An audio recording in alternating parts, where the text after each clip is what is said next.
আসসালামু আলাইকুম। X square plus 10x plus 24কে দুইটি বর্গের বিয়োগফল রূপে প্রকাশ করতে হবে। প্রথম দেখাতে কঠিন মনে হলেও সহজ এটা। X square plus 10x plus 24 বা এক্স স্কোয়ার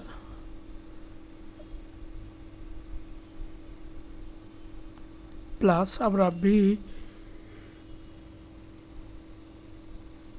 লিখি 5 স্কোয়ার যদি দেই তাহলে কত হবে 25। তাহলে 2a হচ্ছে এক্স আর বি হচ্ছে 5 প্লাস 5 স্কোয়ার।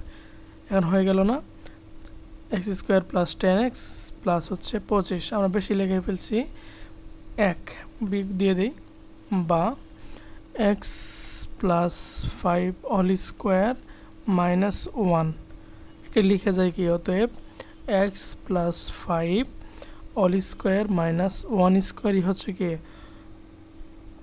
দুইটি বর্গের বিয়োগফল রূপে প্রকাশ। এইটাই, আর কোনো কাজ করতে হবে না।